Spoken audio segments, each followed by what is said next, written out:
নমস্কাৰ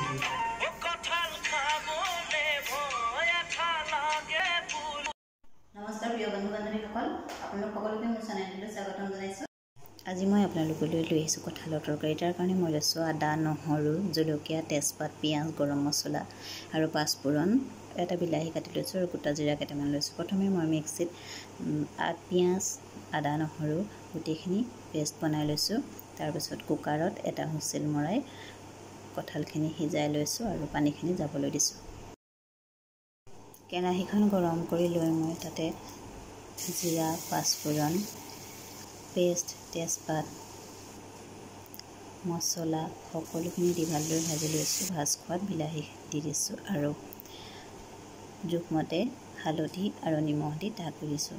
বিলাহীখিনি ভালদৰে সিজিলত মই এতিয়া সিজাই লোৱা কঁঠালখিনি তাতে বাকি দিছোঁ আৰু অকণমান সময় ঢাকি দিয়াৰ পাছত পানী দিছোঁ। আমাৰ তৰকাৰী উতলি আছে, আপোনালোকে ইচ্ছা কৰিলে আলু অকণ ভাঙি দিবও পাৰিব। মই আলু ভাঙি দিয়া নাই, যিহেতু মোৰ তৰকাৰীখিনি জোখৰ দাঁত হৈছেই। এয়া আমাৰ কঁঠালৰ তৰকাৰী ৰেডি হৈ গ'ল। আপোনালোকেও বনাই খাই চাব আৰু কেনেকুৱা পালে মোক জনাব। যদি ভিডিঅ'টো চাই ভাল পালে মোৰ চেনেলটো ছাবস্ক্ৰাইব কৰি দিব। আজিলৈ আহোঁ, বাই বাই।